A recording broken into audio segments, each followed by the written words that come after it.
I was thinking here, the sixth book, it really kind of everything hits the fan, and not only have you got to deal with the Dark Lord's evil forces, but you've got to deal with raging hormones as well. So there's all sorts of drama going on. I don't know whether that made it actually a treat or whether it was actually quite tough. I think it was, from my perspective, it was quite tough actually, because it's Hermione that gets heartbroken. So I had to do this very big crying scene, and I had to sort of. She's very vulnerable and emotional in this one, so I think it was a challenge. Fun to do a bit more of the comedy stuff, where she's a bit more angry with Ron. I think that's quite funny. But yeah. Well, one thing I came out of the film thinking, you are an incredible actress, because you managed to make me believe that a woman like you would be deeply in love with a man with ginger hair. That's an outrageously tough challenge, I would imagine, for a woman.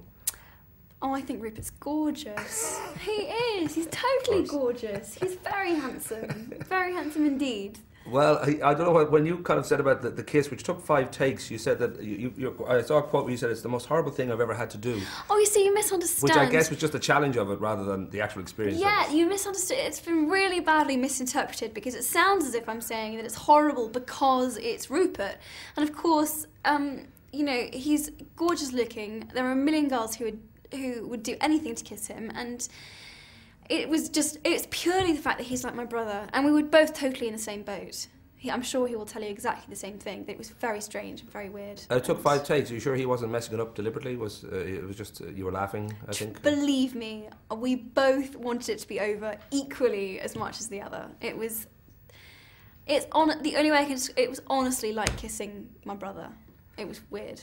The sense now that we know that there's 2 more films, we've got November 2010 and then July 2011 for the double part of the Deathly Hallows. There's a real sense of home stretch, and I don't know for you if there's a feeling of kind of bracing yourself for the goodbye, because there may be that sense of, this is the last time we're going to do all this is the last time we'll be out in Lisbon. And the thing is, I would brace myself for it, but I'm in denial, I think. I don't quite believe it's actually going to be over. You know, like, there's going to be the Harry Potter theme park, and there's 2 more films to be released, and we've got until April, we're still filming, and I don't know. I'm not convinced. I won't believe it until it's actually the last day and it actually is going to be over. I was thinking, Dumbledore says in the movie at one point here that there is light, there's no light without dark, and the sense that, I'm thinking for you and for Dan and for Rupert, there must be a huge amount of light, because it's a wonderful, wonderful thing to get these roles, and the films are hugely successful, the biggest, most successful movie franchise in history, and I'm wondering if it is all light, or whether there is sides to it that are kind of tough, that you just sort of, you know, don't enjoy.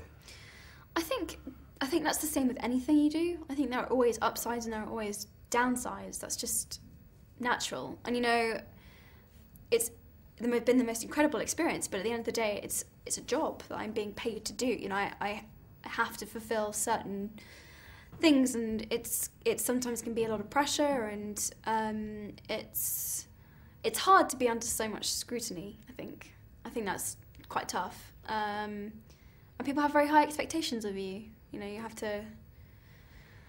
got to do good all the time, consistently. So that can be tough, but I think it's a lot of light. You know, I really know how lucky I am. I know that I'm in a very lucky position, and, you know, I need to keep reminding myself. You know, it's incredible, really.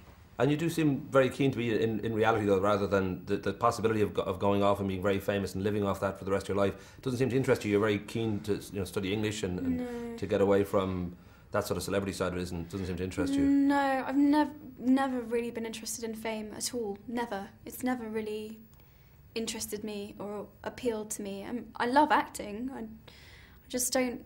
I find sometimes the other side of it quite difficult, actually.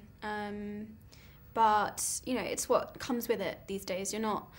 When you're attached to something as big as Harry Potter, this massive film franchise, you have to publicise it. You have to.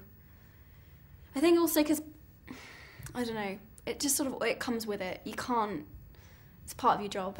Right. And will you stick with it, do you think? You'll do this life for a while, or I mean, are you tempted to? Well, I'm going to university at the end of August, so I'll get kind of a break doing that and studying and a bit of normality, and which would be nice for a while. Looking forward to that. But I mean, I think a lot of the media has been quite. I found it's quite confusing to them that I want to go and study, because they're like, well, you know, why? Why? And I'm like, well, because I think university sounds like a hell of a lot of fun, and I really want to go and hang out with people my own age, and I want to keep studying, and you know, I want to have the chance to travel and do something a bit different, and you know, act my own age for a bit. It'd be fun. So, but it doesn't mean that I'm never going to act again, and that I can't. You know, I get like. When you're at university, you get like 5 months of holiday a year, and I can easily schedule a film into that. So I'm going to do both. Sounds like a good choice. Rock and roll. Thanks very much. Well done.